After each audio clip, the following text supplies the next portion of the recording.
Good afternoon. Oh, it's usually very quiet in here. You guys are like chatting about. Okay, so good afternoon. As you know, we have two guests today. Neera Tandon is here, and we'll have the FEMA administrator with us here shortly. She's currently in the Oval Office briefing the president, so as soon as she gets out, she'll join us. So a couple of things at the top, and then we'll get going. So in today's bilateral meeting, President Biden and President Chavez of Costa Rica will continue to deepen the strong relationship between our two countries. Costa Rica has been a regional leader. They are a strong democracy with a thriving economy and leading by example on migration management. Costa Rica is an endorsing country on the Los Angeles Declaration on Migration and Protection and has led the way in offering protections and legal pathways to vulnerable populations. During their meeting, President Biden and President Chavez will discuss how we can continue to expand and strengthen these legal pathways as an alternative to irregular migration. The two leaders will also discuss how they can continue to work together to strengthen economic ties and build inclusive and resilient economies by developing supply chains and creating good family-sustaining jobs for our people. We'll have a readout after the meeting, as we normally do, but one thing you'll see is an even closer partnership between the two countries coming out of today's bilat. Also today, the Biden-Harris administration is announcing a new package of security assistance for Ukraine to meet Ukraine's critical security and defense needs. It includes additional mine-clearing equipment, missiles for air defense, ammunition for artillery and HIMARS systems, and over 3 million rounds of small arms ammunition. This package will help Ukrainian forces on the battlefield and support its air defenses as Russia continues to launch brutal strikes against the people of Ukraine, including attacks this past week that have taken the lives of innocent Ukrainian civilians. The Kremlin could end this war. They can end it today, anytime, by withdrawing its forces from Ukraine and stopping its brutal attacks. Until it does, the United States and our allies and partners will stand with Ukraine for as long as it takes.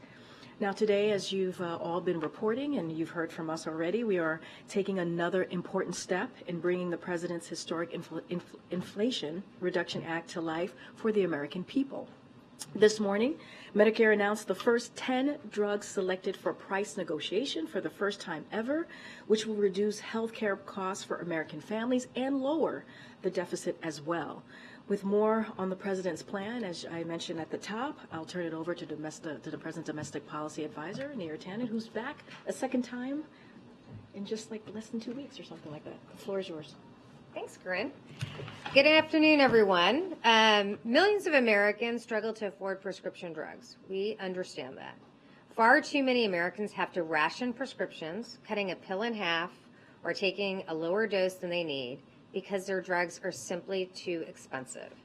1 in 5 seniors struggle to pay for prescription drugs. In fact, Americans pay 2 to 3 times more for prescription drugs than citizens in other developed countries. Meanwhile, pharma has spent hundreds of millions of dollars to stop Medicare from negotiating lower costs. In fact, years ago, they got a special carve-out that prohibited drug negotiation that allowed pharma to charge whatever they can. For decades, we've been talking about giving Medicare the power to negotiate lower drug prices. President Biden actually got it done. Under the Inflation Reduction Act, finally, Medicare will be able to negotiate lower prescription drug costs for seniors and other beneficiaries. This is a historic victory. In fact, over 80% of the public supports giving Medicare the power to negotiate lower prescription drug costs. Today, as Karine pointed out, the Centers for Medicare and Medicaid Services announced the first 10 drugs selected for Medicare price negotiation. These 10 drugs are taken by 9 million seniors. They cover chronic conditions like cancer, heart disease, arthritis, and diabetes. It can cost up to $14,000 per month. For example, over 500,000 Medicare beneficiaries rely on one of these drugs, Entresto, to treat their heart disease. This drug costs less than $150 in Australia and over $300 here in the U.S. Imbruvica, One of the selected drugs that treats cancer costs $6,000 a month in France. In the United States, it's almost $14,000 a month, more than double. Last year, about 9 million Medicare beneficiaries spent over $3.4 billion in these 10 drugs. An additional 15 drugs will be selected for negotiation each of the next 2 years, and then 20 drugs a year going forward. Allowing Medicare to negotiate lower prices will bring more cost savings to American families. It will give them breathing room and peace of mind. And it will make a real difference for millions of Americans. And with that, I'm happy to take your questions. This is obviously a major step forward in the Inflation Reduction Act. The lower prices won't take effect until 2026. The president has sometimes said, American people need to be patient to see the benefits of this program. Is that too long for people to wait, and are you worried that Americans may not see those benefits, in the connection to the Inflation Reduction Act? Well, first and foremost, the Inflation Reduction Act is already delivering benefits. There's $35 insulin for seniors, and I would note that many providers have replicated that for the private sector. There are also lower costs from people who are trying to get health care from the Affordable Care Act. That's $800 a year for 15 million people. That's lower increased savings for them. And the inflation rebate aspect of the drug bill, which basically provides that pharmaceutical companies that are charging higher than inflation, the prices are going higher than inflation, they have to pay a rebate back to the Medicare system. So those are all creating savings for Americans now. Thanks, Karine. A quick follow-up on that. Obviously, consumers don't see the benefits until 2026. How concerned is the administration that Republicans could potentially derail the process by then and roll back these negotiations after the next election? Well, I would say first and foremost, this Medicare's ability to negotiate drug prices is hugely popular. 80% of Americans support the ability to negotiate drug prices. I do think it's important to point out that many Republicans oppose the Inflation Reduction Act and obviously oppose the ability to negotiate drug prices. So they have been on the side of allowing pharmaceutical companies to charge whatever they can. That's what the American people really oppose. As I've said at other times, I was part of the team that negotiated the Affordable Care Act. I was here I was arguing for the Affordable Care Act when Republicans were trying to repeal the Affordable Care Act during the Trump administration. They fought tooth and nail to do so, but because the Affordable Care Act had delivered lower prices, or basically delivered health care to 20 million Americans, they found it hard to do so. And I think given the insulin reduction, the $35 insulin costs that people are bearing now, the fact that people will see that these 10 drugs are being negotiated, a price will be provided in September of 2024. That will be public. I think it will be hard to repeal the Inflation Reduction Act, and it's specifically hard to take away, basically claw back these benefits, these lower prices. I think people will really rise up against that kind of thing because they know they are paying too much for prescription drugs in the United States, and they are paying more than in any other country. Good, Selena. Welcome to the briefing. Thank you so much. The CBO estimates that the government will save around $98.5 billion over a decade with this new program. So how much of those savings will go directly to seniors on Medicare? So that is savings. There is significant savings to the Medicare program, but seniors pay out-of-pocket costs for prescription drugs. In fact, the person who will be introducing the president pays significant out-of-pocket costs. So people who have out-of-pocket costs, this will deliver lower prices for them. We don't know what the negotiated price will be. This is a subject to negotiation, so we can't tell you the specific amount that people will save, but there will be savings to people both paying out-of-pocket and also to the Medicare program itself. Thanks. Hey, Neera. There are currently 8 lawsuits challenging this Medicare drug negotiation program. Which of those lawsuits do you see as the biggest threat to this program, and how confident are you that between now and 2026, when all this kicks in, that one of these lawsuits won't result in an injunction or preventing this program from actually going forward? Well, first and foremost, we should recognize that the CMS, HHS negotiates prices for every other element of the healthcare system: doctors' rates, providers' rates, hospital rates. The only reason why Medicare has not been negotiating drug prices is because pharma got a sweetheart deal decades ago to basically prohibit negotiations. Negotiations are part of the market system. It's very normal for that to happen. And so we are very, very confident. Basically, it is because of the Inflation Reduction Act that we have negotiations. We are very confident in the law, and we should recognize there is no part of the Constitution that prohibits Medicare drug negotiation. So we are very confident in these cases, and very confident that the law will deliver results.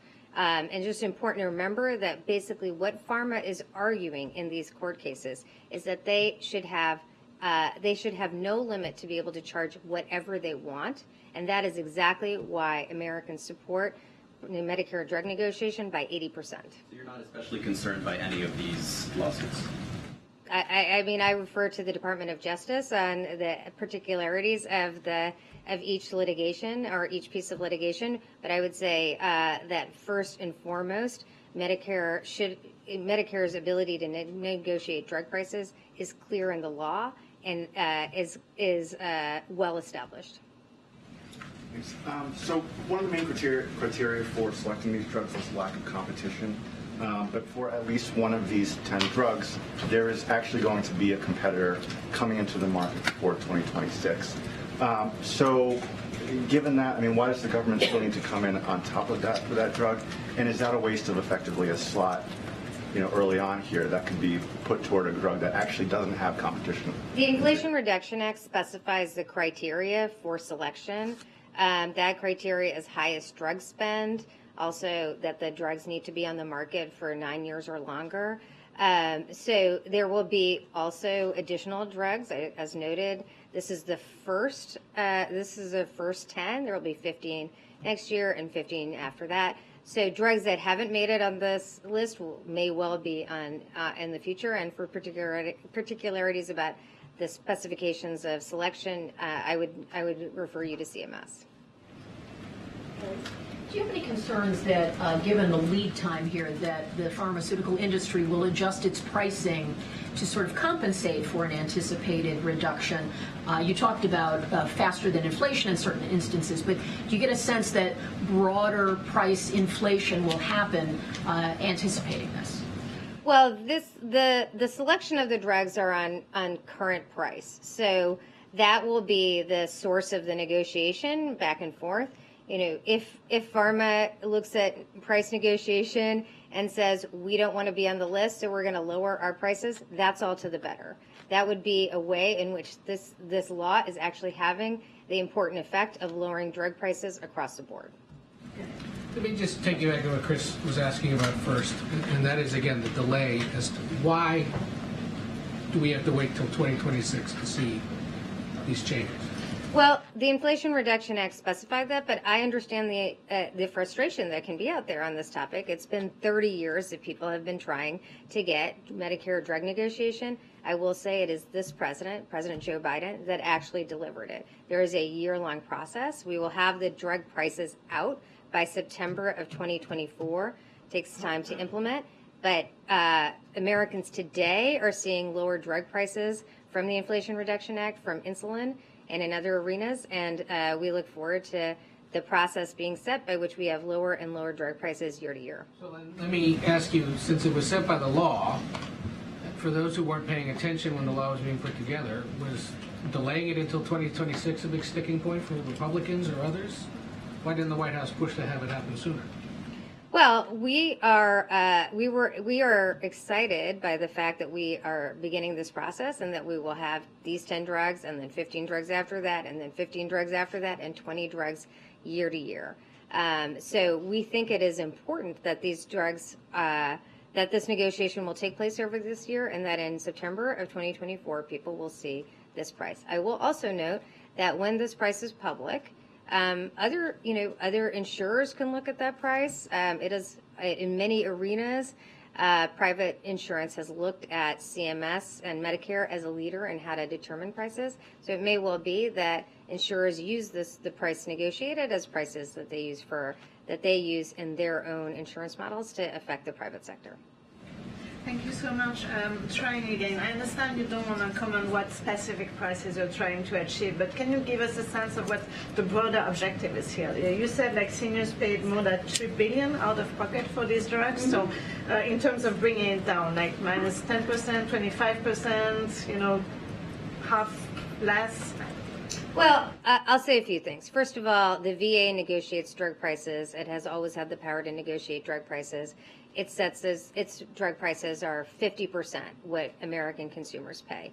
But this is all subject to a negotiation. So we do not and cannot determine the price that Americans will see, because this is a true negotiation, and that will be subject for this year-long conversation between CMS and pharmaceutical companies that put out these specific drugs. But we do expect that negotiations will drive prices significantly lower, as they have done for VA and DoD. And just as a reminder, VA and DoD have been negotiating drug prices for decades, and pharmaceutical companies have not successfully sued them. In fact, they all stay on the formulary. All right, thank you so much. Thank you. Thank you so much. Thank you so much. We'll come back again. Great. It was so much fun the first time. I know. Thank you. Thank you. Thank you so much. Okay. Very quickly, you all, as you know, going to hear from the FEMA administrator, who's here with us to my right here. And as you all know, at the President's direction, FEMA has been leading a whole of government effort to prepare and respond to Hurricane Idalia. Yesterday, the President approved an emergency declaration, and since then, hundreds of FEMA personnel have pre-deployed ahead of Idalia making landfall in Florida. And with that, I know that you're coming from the Oval Office. Thank you very much, Karine, and good afternoon, everybody. I know it hasn't been very long since I have been up here briefing all of you, but I think that this really is indicative of the pace of the major disasters that we are seeing across the nation. And the reality is we are just now approaching peak hurricane season.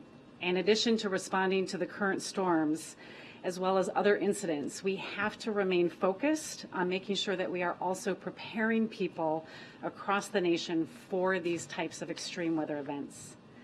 I did just come from the Oval Office, where I briefed the President on the trajectory of Hurricane Idalia and what the impacts are projected to be.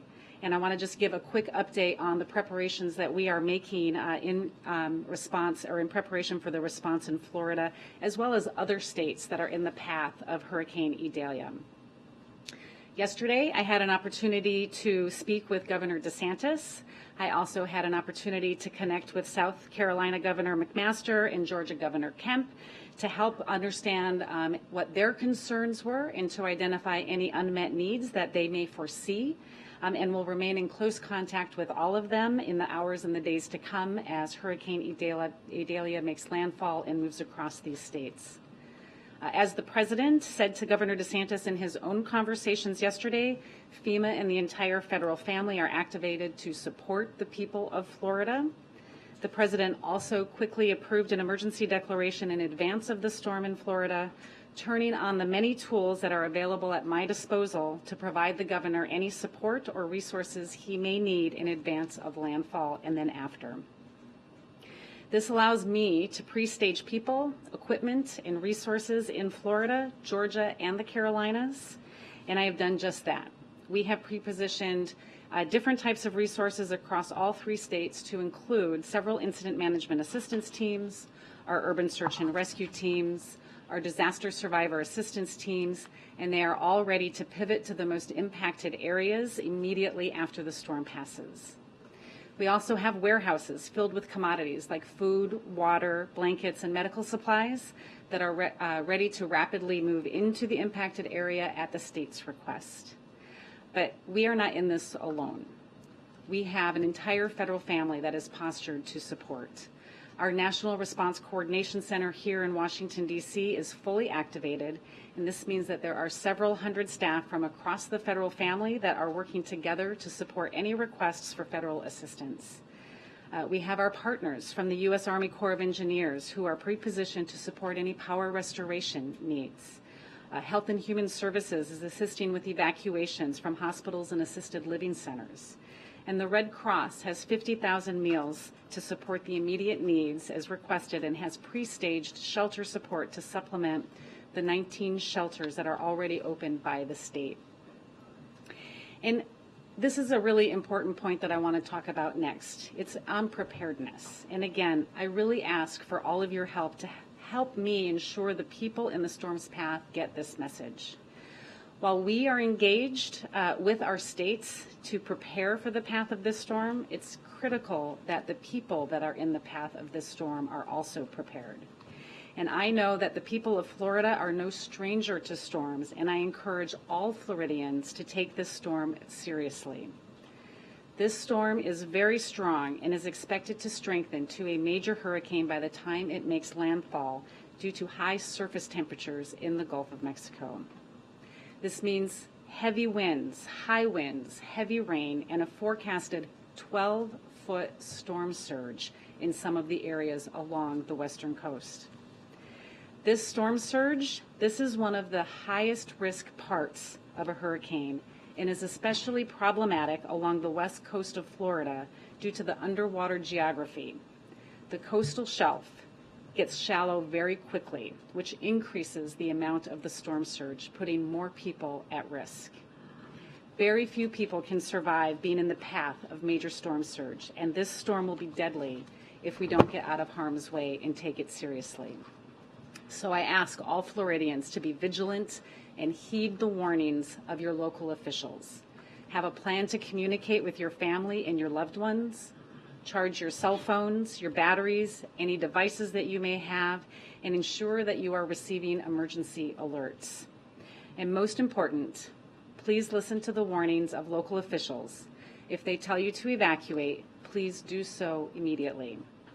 And remember, you don't have to evacuate far. If you are in a storm surge warning area, it could mean just traveling 10 or 20 miles to get out of the most significant impact areas. It does not mean having to travel hundreds of miles to get out of the storm's path. And finally, we are all in this together. I ask that you check on your neighbors, especially those who are older adults, people living with disabilities, or may need additional assistance. But before I close, I want to provide an update on another topic that has been widely reported in recent days and asked by many of you, FEMA's Disaster Relief Fund, which as of this morning has a balance of $3.4 billion. So today, I am directing the implementation of immediate needs funding. This means that FEMA will prioritize available funding for critical response efforts to Idalia, the Maui fires, and any other extreme weather events that may come our way without interruption, while continuing to meet the immediate needs of survivors through the remaining weeks of the fiscal year. I want to repeat, we are prioritizing funding for Idalia, for the Maui fires, and any other extreme weather events that are coming our way without interruption. And I want to stress that while immediate needs funding will ensure we can continue to respond to disasters, it is not a permanent solution.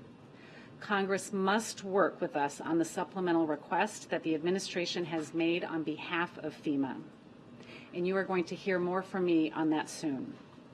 My primary responsibility at FEMA is to ensure that we are always postured to respond to any disaster and to provide the life-saving and life-sustaining support when needed. And with that, I'll take any questions. Can you relate what you talked about with Governor DeSantis, and add any details about what coordination you're undertaking with Florida officials? Yes, when I spoke with Governor DeSantis yesterday, my main question is always, what are your main concerns? What are the areas that you have the greatest concern about? And do you have any unmet needs or resources that we can bring in? He shared with me what his posture at the state is going to be and where he has some great concerns. And we are working and embedded with his staff. And I assured him that we have teams working side by side with our colleagues, our emergency management colleagues there at the State Emergency Operations Center to be able to quickly respond as needed. Can I ask following up real quick, I mean, what were those concerns that he had at that time? He shared with me the concern, again, about people taking this seriously and being able to evacuate as a result of the storm surge. He has concerns about the vulnerable populations, right, and making sure that we are providing any assistance we can to help them get out of harm's way.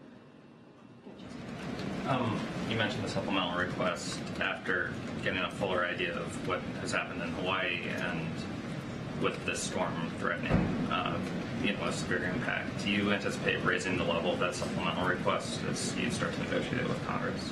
Right now, the supplemental request that we have put in is $12 billion, and that will be a bridge to get us through the end of the fiscal year. If we continue to see more storms, we're going to continuously monitor very closely the health of the Disaster Relief Fund to determine what more may be needed. But right now, as the situation stands, the supplemental request will get us through the end of this fiscal year. In some places, there is frustration with institutions and authorities. We've seen that in the wake of some other disasters. Do you have concern about people taking the warnings from public officials, acting on them? And when we saw with Hurricane Ian, there was a plan, again, the forecast indicated it was going in one place, it went farther south, and some people did not get out of the way. So my question is, given what we don't know, are you concerned that there is any wariness, mistrust, or fatigue about listening to officials in times of crisis like this? I think the important thing to look at, and when we look at Hurricane Ian, is it's not just the path of the hurricane that we need to be concerned about. We have to be communicating what the entire risk is, and the significant risk and the highest risk for loss of life is storm surge. And that storm surge right now shows impacts all along the western coast. And so I encourage people, and I really appreciate your help in getting that message out, that it's not just the path of the storm and it will continue to change, but look at all of the risks that are associated with this storm surge being the most life-threatening, not just where the path is going to go or where the eye of the storm is going to make landfall. And in terms of the credibility of authorities, do you sense that there is any erosion of that at a time when you're trying to get that message out? I don't have any indications that there are. I think that what we are seeing right now in Florida is people are heeding their advice of local officials and people are moving out of harm's way. Thank you. I want to go back to Hurricane Ian. When Hurricane Ian hit, you had many communities of color. You also had poor communities complaining that they were not prioritized during this time, and so they didn't get necessary the relief that they wanted, and they felt like they were kind of put on the back burner. Many of these areas are in places that are more physically vulnerable. What is your message to those who have that concern that there may be a repeat in their community? Yeah, so during Hurricane Ian, we had a large amount of people that were impacted by that storm, and we had teams of personnel that went out into communities across the state.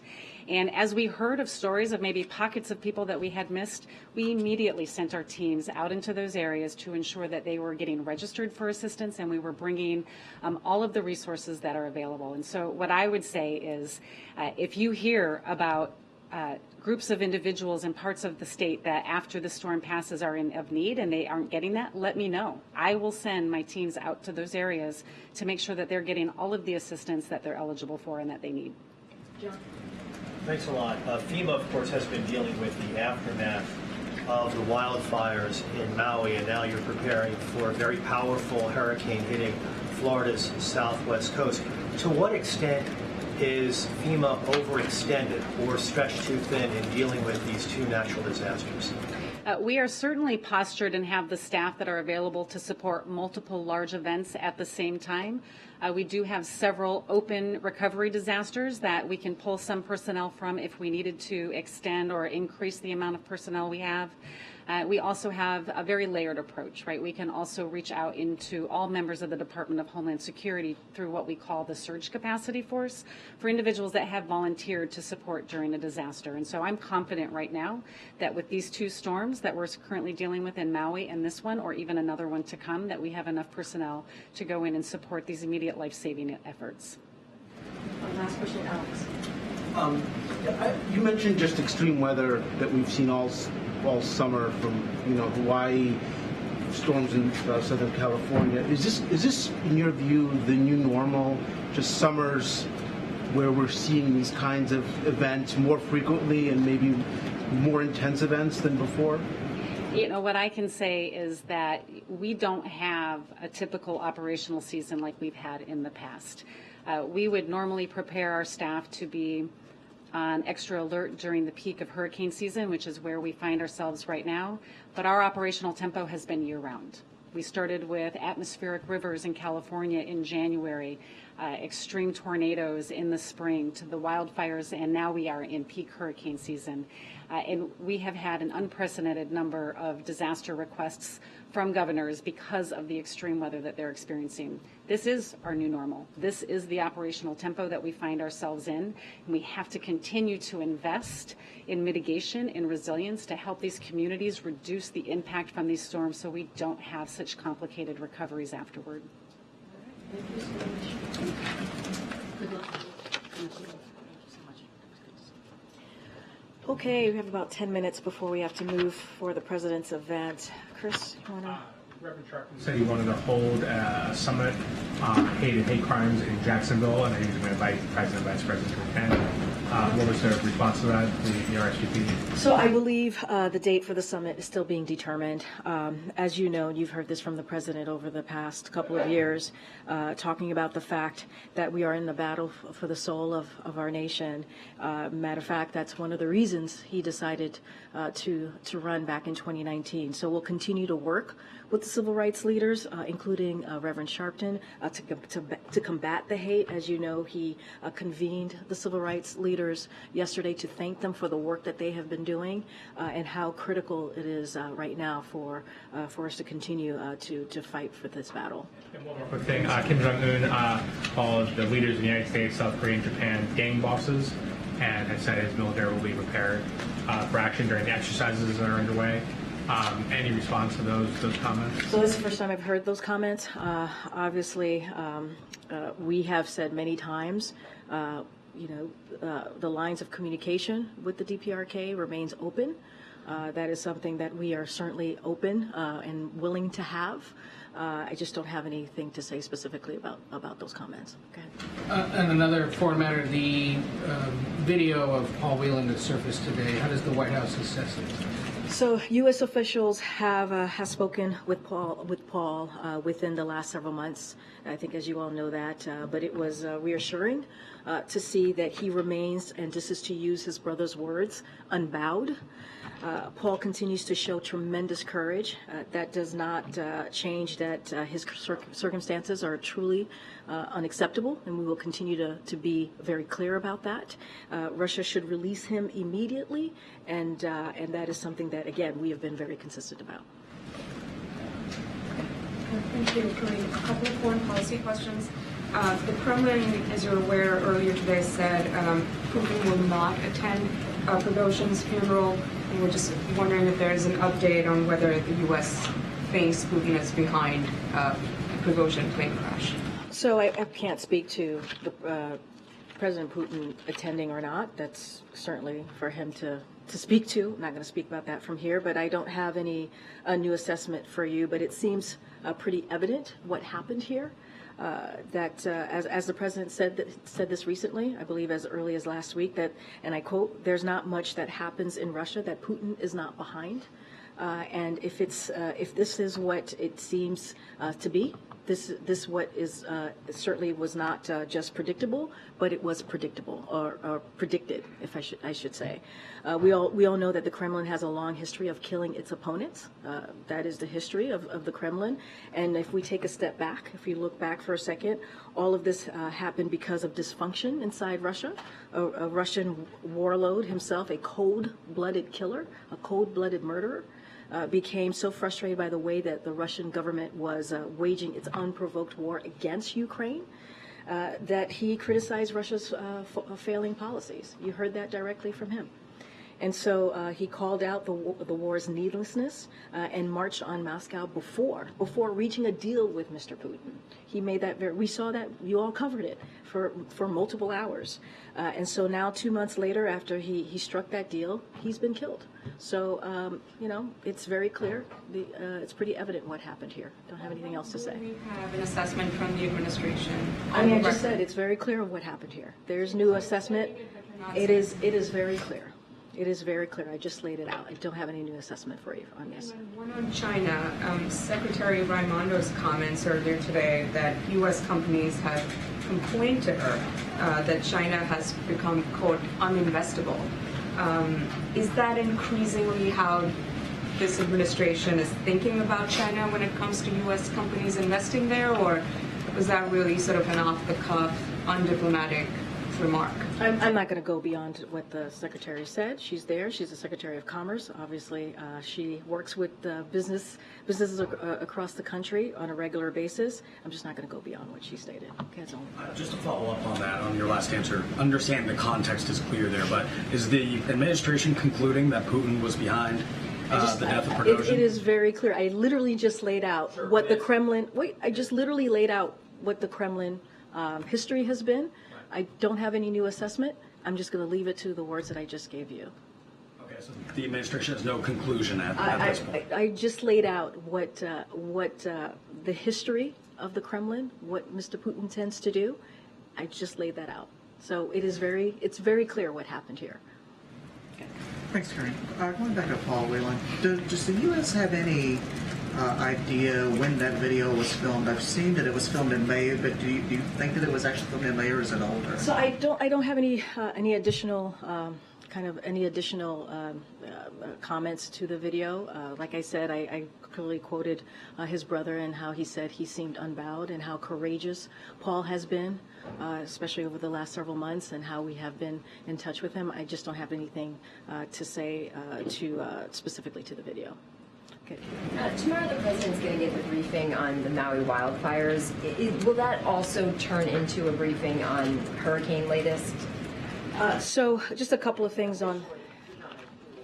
Well, so as you just stated, the president tomorrow is going to convene his cabinet and agency officials who are involved in the administration's whole of government response that we have seen in the recovery efforts on Maui, in Hawaii. And so he called this meeting, obviously, to get his administration's ongoing efforts on the ground and to work on the work underway to support the people of Maui. Clearly, he'll also get an update on the current hurricane that we all are keeping an eye on, Hurricane Idalia. And so that'll be part of the conversation, obviously, tomorrow as well. Thanks, Karine. The president yesterday told me that he believed that the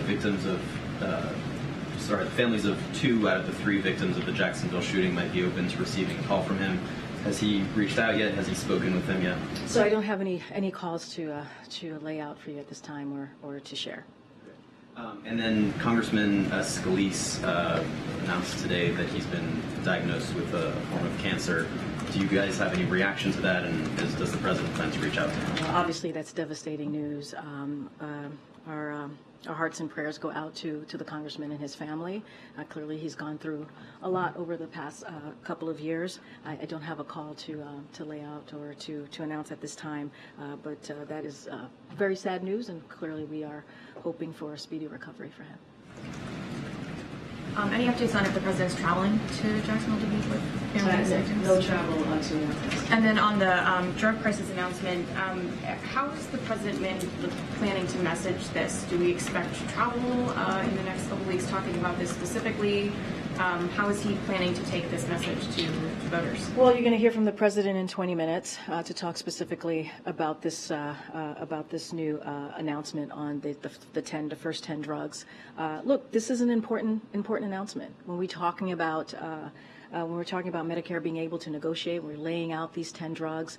This is something, as Neera was saying when she was here moments ago, that folks have been trying to do for 33 years, for decades. And this is a president that's been able to do that via, obviously, a provision through the Inflation Reduction Act, which I may add was only voted by Democrats. This is something that we wanted to make sure that we were able to do. Lower costs, lower health care costs for Americans across the country. So it is an important day, important beginning, if you will, of how we're going to move forward with the Inflation Reduction as it relates to the Medicare being able to negotiate. So you're going to hear from the president. Obviously, the president travels across the country pretty regularly to talk about how he's investing in America, how he's lowering costs for Americans. That is one of the, as he speaks about Bidenomics, lowering costs for Americans is clearly one of his top priorities. So you'll continue to hear from the president about this particular issue and other ways that Bidenomics is working for American families and the economy as well. Yeah, Justin. Thanks, Karine. President Putin said that he was going to go to China in October, I believe. Obviously, one of his first trips recently. Do you guys have any reaction? And is there any concern that this might, in some way, suggest that China and Russia are growing closer or growing closer on Ukraine specifically? So look, I'm not going to get ahead of potential travel that another country is going to do with another country. So I'm not going to get ahead of that. We've been very clear about Ukraine. Our allies have been, our partners. The president has been able to bring together more than 50 countries to help Ukraine as they fight as we've seen, in a very brave way for their freedom, for their democracy, and that's something that the president's going to continue to do, as I mentioned at the top, as long as it takes. I'm just not going to get ahead of a potential meeting that Putin and President Xi may have. And then just schedule-wise, I think you were asked about Philadelphia yesterday. I was wondering if you had an update on that or on Labor Day, if the president will be in Rehoboth or somewhere else. Yeah, so don't have any update on Philadelphia or Labor Day, but certainly we will share any of the potential travel that the president may have. Go ahead. Thank you. I have a question about Guatemala, but first on the meeting this afternoon with President Chavez of Costa Rica, he has expressed the interest of joining the North American Trade Pact between the United States, Mexico, and Canada, the USMCA. I was curious to know if that's something that the United States would support. So I'm not going to get ahead of the discussion that they might have today, so I want to be really careful, as that's going to happen later today. We're going to have a readout after the meeting concludes. I will say this, that President Biden values Costa Rica's close collaboration on building out of America's partnership for economic prosperity. So the two leaders certainly are going to discuss how they can continue to work together to strengthen our economic ties and inclusive and resilient economies, which includes developing a resilient regional semiconductor supply chain. So obviously that will be part of the conversation. I'm just not going to get into any specifics on your question about USMCA. Again, we'll have a readout once the conversation concludes or the highlight concludes. And on Guatemala, do you have any reaction to the decision that the electoral registry took yesterday to suspend the political party of the president-elect, the SIG movement? So we've congratulated R.A. Valo on his election as the next president of Guatemala, as confirmed by the certified vote results. The United States remains deeply concerned with continued actions by those who seek to undermine Guatemala's democracy. These efforts undercut the clear will of the Guatemalan people. So we stand with our partners in the international community, with the Guatemalan people, against these unacceptable efforts. But obviously, we congratulate the new elected president. Karine, question on the big election topic, transgender rights. Former Governor Nikki Haley and presidential candidate says, quote, "The idea that we have biological boys playing in girls' sports, it is the women's issue of our time." Does the president agree that this is a women's rights issue? So we've talked about this many times. This is the Title IX specifically. Look, and again, we've talked about this multiple times. It's a complicated issue, and there are a wide range of views on this. The Department of Education proposed a rule, as you know, that gives schools the flexibility to establish their own athletics policies.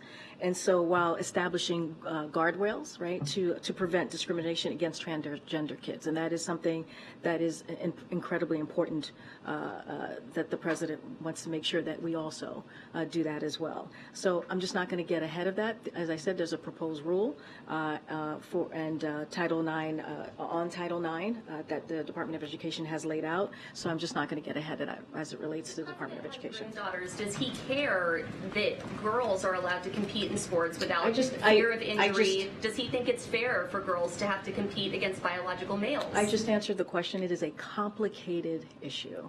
It is truly a complicated issue with a wide range of views, a wide range of views. There is no yes or no answer to this. It is complicated. There's a rule that the Department of Education has put forward, and we're going to let that process move forward.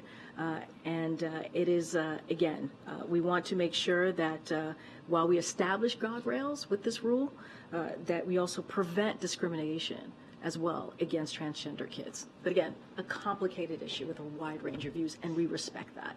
Okay. Thank you so much. I have a Latin America question and then an Asia question. Starting with Latin America and Costa Rica. The U.S. and Costa Rica signed a migration agreement, I think, in June. Just wondering if it's worked, if it's slowing the flow of migrants to the southern border of the United States, and what are the legal pathways for people who might be waiting in Costa Rica and trying to claim asylum in the U.S.? So look, I talked about how they were part of the signing the LA declaration that we did just last year, which is they've been a partner in the region with us, and so we certainly appreciate that partnership and the collaboration that we've had with Costa Rica. I don't have any updates on the specific migration or any data to share with you at this time, but certainly Costa Rica has been a partner with us as it relates to regional migration, and so we appreciate their partnership. They're going to have a conversation. They're going to check in, as you know, in a couple of hours, and we certainly will have a readout on that. Moving on to Asia, why does President Biden believe it's a better use of his time to go to Vietnam instead of to the ASEAN summit in Indonesia, which he's sending the vice president to?